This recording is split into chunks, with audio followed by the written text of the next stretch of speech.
So when you begin to do the actual weaving of the weft, it's called, because these are the warp strings. So the pattern, what happens throughout here, making the actual textiles art, is called the weft.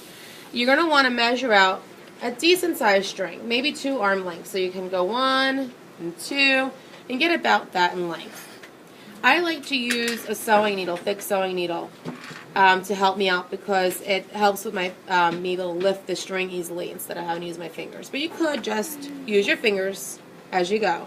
I did that. You'll do a pattern. Under, then over, under, then over. So when I go over something, I have my yarn pressed down with my needle there. You pull it through, and then to start, you're going to want to leave a little bit hanging on the side. This is going to get tied to the warp string so that it doesn't fall through. So I'm going to make a knot. This is difficult, so I hope you're watching and really looking up close. You can always pause the video to redo it. You take the ends. You're going to wrap it around the first string so you have a little loop there that's going under and around the string.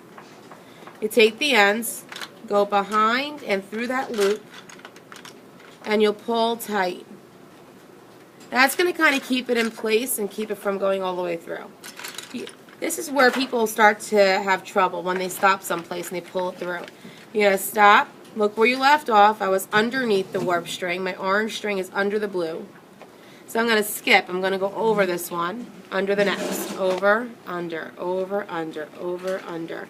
When I get a lot on my needle, I'll pull it through. I want to pull it so there's no slack, but that I could see my pattern okay and I could check it. I tuck it down, check it. Is there a pattern there of over and under?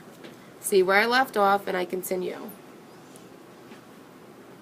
So I'm going, I was underneath the blue string.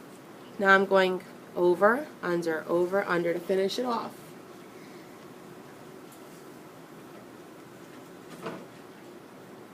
When I go back to the next row, I'm going to go the opposite of whatever I did before. I came out underneath the blue, so I'm going to start my next row over. This should help me catch the string when I'm pulling it through. It should stop right up against it. If you pull hard and you start doing this where it's really getting tangled up, you have a really hard time weaving and it's going to turn into a giant knot.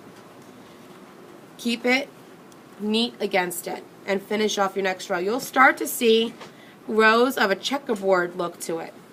Now there's a lot more fun things you can do with weaving besides the same color going throughout. You could start to mix colors. You can start to do different kinds of patterns instead of the over and under. You could do over, over, under, as long as whatever you're doing is consistent. I'm doing opposite as I go back.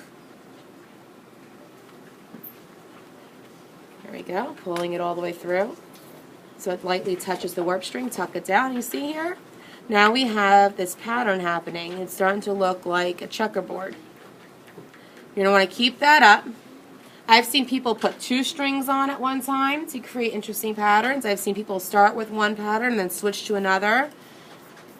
You could be creative with it once you get the hang of it. So that is the end of the intro to weaving.